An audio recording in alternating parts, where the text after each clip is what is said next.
Exams करीब आ रहे हैं और अभी आप प्रिपरेशन के हवाले से काफ़ी कंफ्यूज हैं और इम्पॉर्टेंट क्वेश्चंस की तलाश में हैं। तो इस वीडियो के अंदर आपको सोशियो लिंग्विस्टिक्स 9061 के इम्पॉर्टेंट क्वेश्चंस आपके एग्ज़ाम्स की प्रिपरेशन के लिए आपसे शेयर किए जा रहे हैं, आपको बताए जा रहे हैं कि कौन कौन से क्वेश्चंस इंपॉर्टेंट हैं। तो शुरू करते हैं आज की इस वीडियो को। अब क्वेश्चन नंबर 1, पहला जो क्वेश्चन है इंपॉर्टेंट वो ये है कि what is mean by language shift, language desertion and language death. अब ये तीनों जो है, इन तीनों के बारे में आपने बताना होगा कि लैंग्वेज शिफ्ट से क्या मुराद है। इसके अलावा लैंग्वेज डिसर्शन और लैंग्वेज डेथ भी, इन तीनों के बारे में आपने बताना होगा। अब इनके जो आंसर्स हैं कोशिश की जाएगी कि इस चैनल पे भी आपको उनके जो है वो आंसर्स प्रोवाइड किए जाए। अब क्वेश्चन 2 जो है इंपॉर्टेंट, उसकी हम बात करें तो वो है what are the main mechanisms through which languages change over time. जो मेन मैकेनिज़्म बताने होंगे जिनके ज़रिए लैंग्वेजेस जो है वो वक्त के साथ जो है वो चेंज होती हैं, क्योंकि देखने में आता है कि चेंज देखने में आता है लैंग्वेजेस के अंदर एक सी नहीं रहती। उसके बाद क्वेश्चन नंबर 3 है कि what strategies can be employed to prevent language death and promote revitalisation. कौन सी स्ट्रेटजीज़ को इस्तेमाल करते हुए रोका जा सकता है लैंग्वेज डेथ जो है उसको, और प्रमोट किया जाएगा रिवाइटलाइजेशन को, ये इसमें बताना होगा। अब जितनी ज़्यादा आप लोगों की तरफ से कमेंट्स आएंगी, डिमांड आएगी, तो फिर आपके लिए जो वो सॉल्व क्वेश्चंस भी आपके लिए लाए जाएंगे इस चैनल के ऊपर। अब क्वेश्चन नंबर 4 ये कि how does social linguistics offer differ from traditional linguistic in its approach to language study. यानी कि किस तरीके से मुख्तलिफ है सोशल लिंग्विस्टिक्स जो है ट्रेडिशनल लिंग्विस्टिक्स के मुकाबले में, और इस अप्रोच के अंदर के लैंग्वेज को स्टडी किया जाए। और क्वेश्चन 5 ये कि what are the primary social factors that affect language variation and why. जो प्राइमरी सोशल फैक्टर्स हैं वो कौन से हैं जो कि असर डालते हैं लैंग्वेज वेरिएशन को, और क्यों, इस बारे में भी क्वेश्चन जो है वो आ सकता है। और उसके अलावा क्वेश्चन 6 ये कि explain the following aspect under the umbrella of social linguistics. Social linguistics के एम्ब्रेला के अंदर हम देखें तो उसमें लैंग्वेज, कल्चर, लैंग्वेज और जो जेंडर आ जाता है ये। क्वेश्चन 7 ये कि what distinguishes dialects register social dialects as a language varieties. यानी कि क्या मुख्तलिफ बनाता है डायलेक्ट्स को रजिस्टर सोशलेक्ट्स जो है लैंग्वेज वेरिएशंस के तौर पर, वैराइटीज़ के तौर पर, सॉरी। अब क्वेश्चन 8 ये कि right short notes on. Short note लिखने के लिए भी आ सकते हैं जारगन्स के ऊपर, स्लैंग, पिटगिन और सीरियल के ऊपर। क्वेश्चन 9 ये कि how do pidgin and serial languages develop from context situation. किस तरीके से पिटगिन और जो सीरियल लैंग्वेजेस हैं वो डेवलप होती हैं कॉन्टेक्स्ट सिचुएशन से। क्वेश्चन 10 ये कि what is mean by code switching and code mixing. यानी कि कोड स्विचिंग और कोड मिक्सिंग, इन दोनों से क्या मुराद है, इस बारे में भी क्वेश्चन आ सकता है। और क्वेश्चन 11 ये कि what is code switching, explain different causes of code switching. अब कोड स्विचिंग क्या है ये बताना होगा, और जो इसके मुख्तलिफ वजूहत होती है वो आपने बतानी होगी। अब क्वेश्चन 12 ये कि what is code mixing, explain different reason for code mixing with relevant example. Code mixing क्या है और एक्सप्लेन करना होगा डिफरेंट रीज़न जो है कोड मिक्सिंग के लिए, वो भी रिलेवेंट एग्जांपल्स के साथ। क्वेश्चन 13 ये कि how often do you use code switching and code mixing in your everyday conversation, state some common examples. तो कितना ज़्यादा आप जो है वो यूज़ करते हैं कोड स्विचिंग और कोड मिक्सिंग को अपनी रोज़मर्रा की जो कन्वर्जेशन होती है उसमें, और कुछ एग्जांपल्स, कॉमन एग्जांपल्स के साथ आपने जो बताना होगा इस तरह के क्वेश्चन में है। क्वेश्चन 14 ये कि how does code switching functions as a maker of social identity.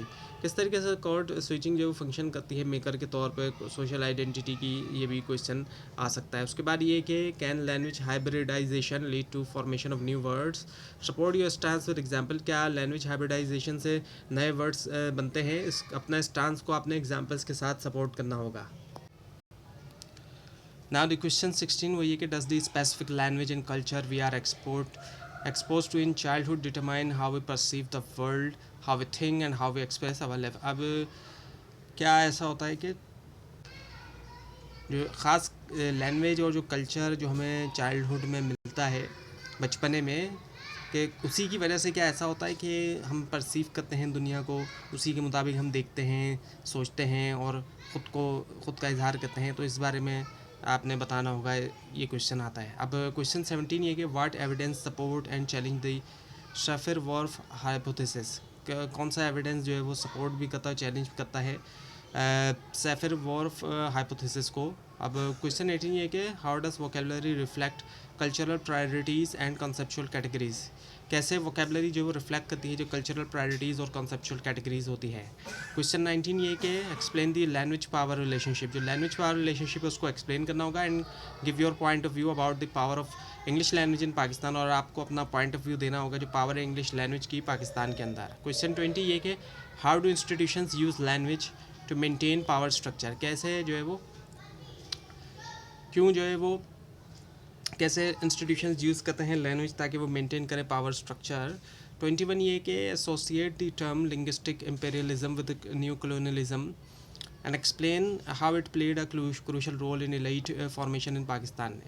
Associate करना होगा लिंग्विस्टिक जो टर्म है लिंग्विस्टिक इम्पेरियलिज्म की न्यू कॉलोनियलिज्म की, और किस तरीके से इसने प्ले किया है क्रूशल रोल जो एलीट फॉर्मेशन का पाकिस्तान के अंदर। अब 22 में ये कि what are the effects of linguistic imperialism, जो इफेक्ट्स हैं लिंग्विस्टिक इम्पेरियलिज्म के वो क्या हैं on global language diversity, global language diversity के ऊपर। क्वेश्चन 23 ये कि what is mean by language planning, language planning से क्या मुराद है, और what is language planning in education in Pakistan, और लैंग्वेज प्लानिंग क्या है पाकिस्तान की एजुकेशन में अगर हम देखते हैं। क्वेश्चन 24 ये कि what are the major considerations and developing effective language education policies, major consideration क्या है डेवलप करने में जो इफेक्टिव लैंग्वेज एजुकेशन पॉलिसीज़ हैं। अब क्वेश्चन 25 ये कि how does the language of instruction affect educational outcomes for minority students, अब जो लैंग्वेज ऑफ इंस्ट्रक्शन है जिसमें इंस्ट्रक्शन दी जा रही है तो वो किस तरीके से असर करती है जो एजुकेशनल आउटकम्स होते हैं माइनॉरिटी स्टूडेंट्स के लिए। अब नेक्स्ट ये कि discuss the role and place of English language in the formation of Pakistan educational policy, role discuss करना जो प्लेस है जगह है इंग्लिश की, इंग्लिश ज़बान की पाकिस्तान की एजुकेशनल पॉलिसी की फॉर्मुलेशन के अंदर उसको। क्वेश्चन 27 ये कि discuss the role of Urdu and English language in the formulation of Pakistan educational policy in the light of 1973 constitution of the republic of Pakistan. अब रोल यहाँ पर जो है इस तरह के क्वेश्चन आता है तो इंग्लिश और उर्दू दोनों का, उर्दू और इंग्लिश दोनों ज़बानों का रोल जो है पाकिस्तान की एजुकेशनल पॉलिसी के फॉर्मुलेशन के अंदर, और ये आपने करना होगा 1973 का जो आइन है उसकी रोशनी के अंदर, जो 1973 का कॉन्स्टिट्यूशन है उसकी रोशनी के अंदर करना होगा। नाउ द क्वेश्चन 28 वो ये कि describe Pakistan recent educational policy with reference to role of English language in our society.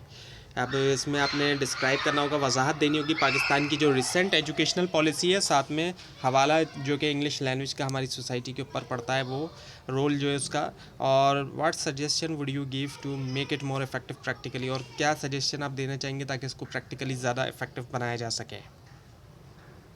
Question 29 ये कि what are the key research methods use in psycholinguistics, जो की रिसर्च मेथड्स हैं वो क्या हैं साइकोलिंग्विस्टिक्स के अंदर।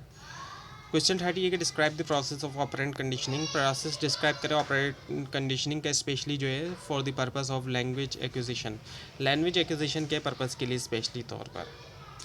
तो ये थी आज की वीडियो, आपको इस बारे में कोई क्वेश्चन हो, अगर इसमें कोई मिस्टेक भी दिखाई तो ज़रूर हाईलाइट कीजिए, और मज़ीद इंपॉर्टेंट क्वेश्चंस के लिए इस चैनल को सब्सक्राइब कीजिए, बेल आइकन के ऊपर क्लिक कीजिए। Thanks for watching this video and best of luck.